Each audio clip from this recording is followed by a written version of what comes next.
நான் சொல்ல போகிற விஷயத்தை சொல்லுகிறேன்.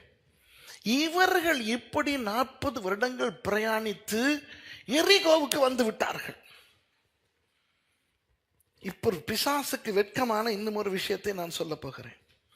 எரிகோவுக்கு வந்து விட்டார்கள். உங்களுக்கு இந்த சம்பவம் தெரியும். வேவுகாரர்களை அனுப்பும் பொழுது அந்த வேவுகாரர்கள் 2 பேரும் உள்ளே வந்திருக்கிறார்கள் என்று எரிகோவின் மன்னன் கேள்விப்படுகிறான். அவர்களை பிடிக்க அவன் சேனையை அனுப்பும் பொழுது ஒரு பெண் அவர்களை காப்பாற்றுகிறார். யாரு? ராகாப். ரகாப் என்கின்ற ஒரு வேசி. ராகாப். பாருங்கள், இதுல என்ன குழப்பம் என்றால், அந்த ராகாப் யார்? முழுக்க முழுக்க முழுக்க முழுக்க பிசாசினால். சும்மாவே அவள் ஒரு எரிகோ வாசி என்றபடினால் பாவி. அதிலும் அவள் ஒரு வேசி என்று வேதம் சொல்லுகிறது. அப்போ பாவிகளிலும் படுபாவி. முழுக்க முழுக்க பிசாசு பிடித்தவளாய்த்தானே அவள் இருக்க வேண்டும். யோசியுங்கள். அந்த பிசாசு பிடித்த அந்த வேசி ஆகிய எரிகோ ராகாப் 2 இஸ்ரவேல் ஒற்றர்களை தன் வீட்டில் மறைத்து வைத்திருந்தது பிசாசுக்கு தெரியாதா? எரிகோ மன்னனுக்கு தெரியாது, அது மனிதன். இப்போ இஸ்ரவேலர்களை அழிக்க வேண்டியது யார்? பிசாசு. போராடுகிறான் பயல் பாவம். எவ்வளவு சிரமப்படுகிறான் அழிக்க. அப்போ இப்போ அவனுடையவர்களாகிய எரிகோவினர் இந்த 2 வேவகாரர்களை தேடுகிறார்கள். அவனுடையவளாகிய ராகாப் வீட்டிலே இவர்கள் வந்து ஒளிய வைக்கப்படுகிறார்கள். ஏன் அவனால் முடியாமல் போனது எரிகோவின் மன்னனுக்கு சொல்ல, பார்த்தாயா, 5ஆம் படை பெண் ஒருத்தி உன் தேசத்திலேயே இருக்கிறார் என்று அவன் வந்து ராகாபின் இடத்திலே அவர்களை வெளியே கொண்டு வா என்று சொல்லி ராகாபையும் கொன்று அந்த ஒற்றர்களையும் அழித்து பெரிய வேலை செய்திருக்க பிசாசால் முடியுமா? முடியாதா? ஏன் முடியாமல் போனது? வீக்.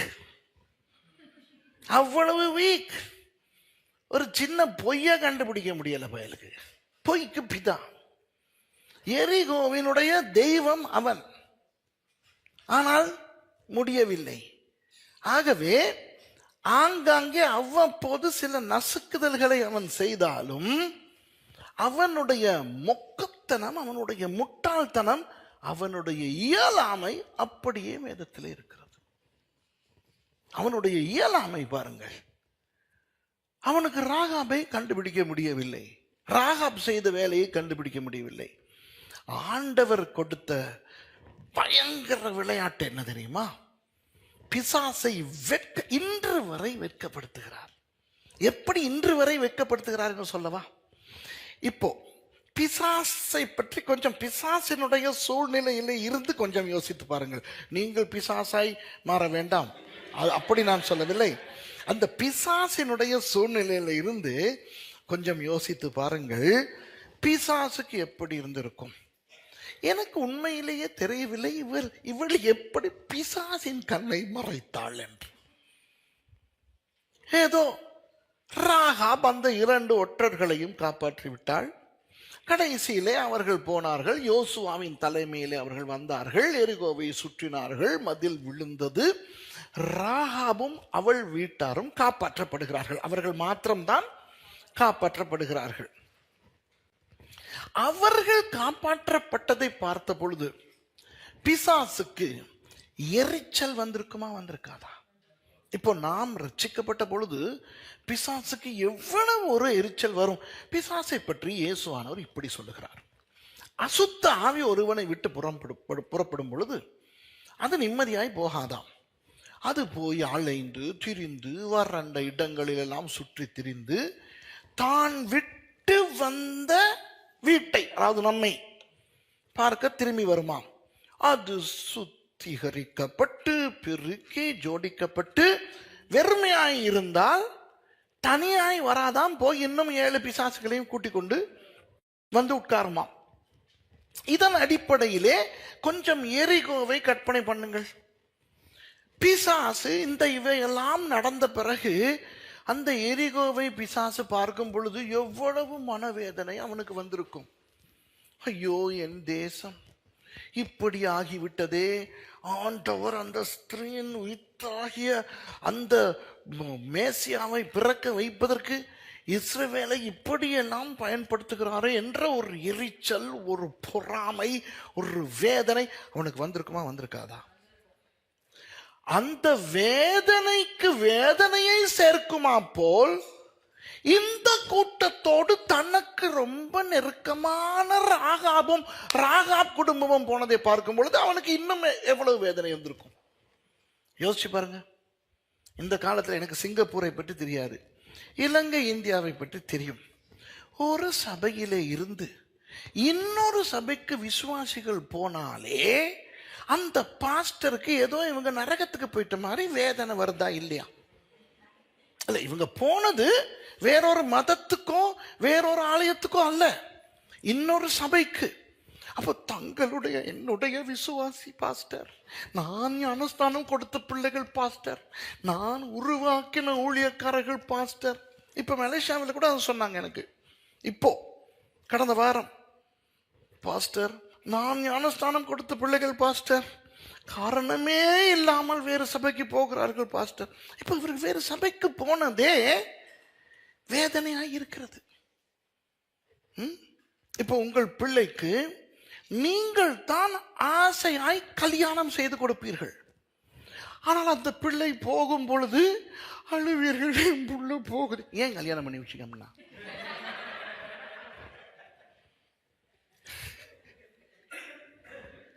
தன்னை விட்டு இன்னொரு இடத்துக்கு தன்னுடைய யாராவது போனால், நல்ல இடத்துக்கு போனாலே வேதனை வரும். இப்போ சாத்தான் இந்த ராகாபையும் அவள் குடும்பத்தையும் எங்கு போவதை கண்டான்? அவனை பொறுத்தவரை கெட்ட இடத்துக்கு, அவனுடைய எதிரியினுடைய அந்த கூட்டத்துக்கு. அப்போ இவன் 2 விதமாய் யோசித்திருக்கலாம். ஒன்று,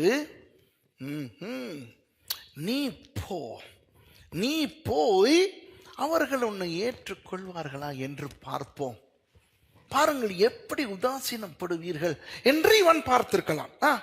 சில பாஸ்டர் சொல்லுவாங்க, சரி போயிட்டாங்க பாஸ்டர் அந்த சர்ச்சுக்கு, பார்ப்போமே எவ்வளவு நாள் அங்க இருப்பாங்கன்ட்டு.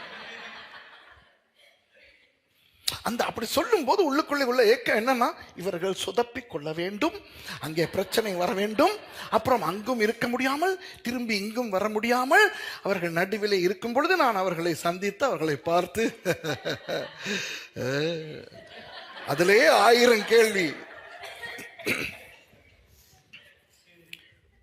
அப்போ ராகாபும் அவள் குடும்பமும் இப்போ அங்கு போய்விட்டார்கள், பார்ப்போமே எவ்வளவு காலத்துக்கு. முதலாவது அது. 2வது, இவன் இப்படி யோசிக்கலாம், பரவாயில்லை, ராகாப் என்னுடையவள், அவள் குடும்பம் என்னுடையவர்கள், அப்படி அந்த அவர்களுக்குள்ளே போவது நல்லது, இவர்களை கொண்டு அவர்களுக்குள்ளே நான் விஷக்கிருமிகளை ஏற்படுத்துவேன் என்று கூட அவன் யோசிக்கலாம். ஆண்டவர் என்ன செய்தார் தெரியுமா? ராகாபை மன்னித்தது மாத்திரமல்ல, அவளுக்கு யூதா கோத்திரத்தின் ஷல்மோன் என்று சொல்லுகின்ற ஒரு மனுஷனை கணவனாய் கொடுத்து விட்டார் என்ற தெய்வமே. தெரியுமா? ராகாப், சல்மோன், இந்த 2 பேருக்கும் பிறந்த மகனுடைய பெயர் யாருக்கு தெரியும்? சொல்லுங்க. போவாஸ் என்ற தெய்வமே. போவாசினுடைய அம்மா தான் ராகாப். போவாஸ் யார்? இயேசுவுக்கு அடையாளம்.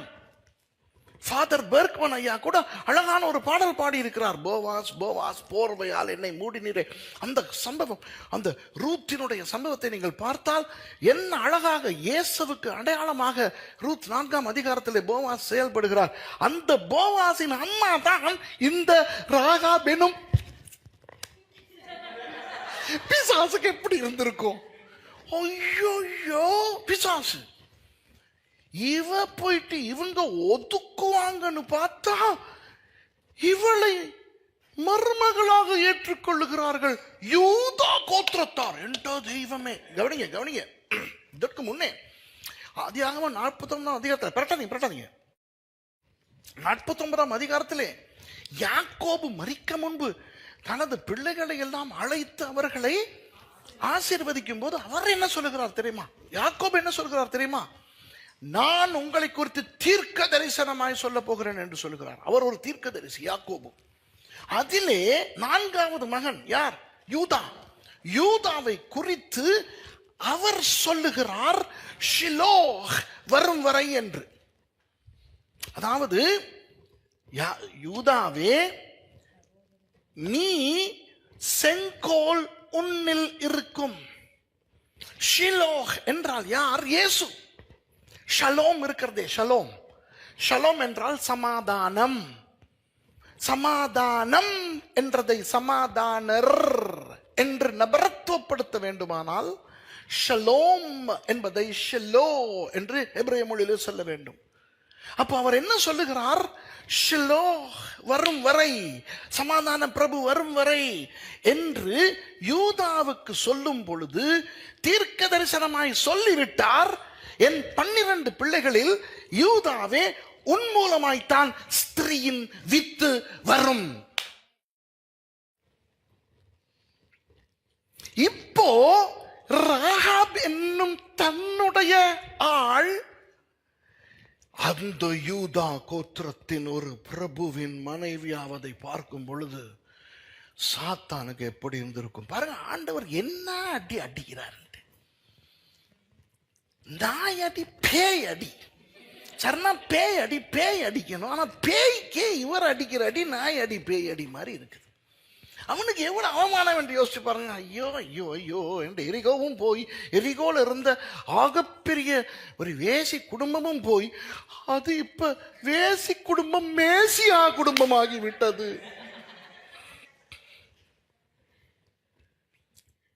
இதுதான் ஆண்டவருடைய ஜெயம். அவர் ஸ்திரீயின் வித்தை பராமரித்து வந்த விதம், சாத்தான் அதை அழிக்க முயற்சித்து தோல்வி அடைந்த விதங்கள். சரி, அப்புறம் இவர்கள் எல்லாரும் வந்து எரிகோவை பிடித்து அப்புறம் 64 தேசங்களை பிடிக்கிறார்கள். அந்த கானானுக்குள்ளே இருந்த 64 தேசங்களை பிடிக்கிறார்கள்.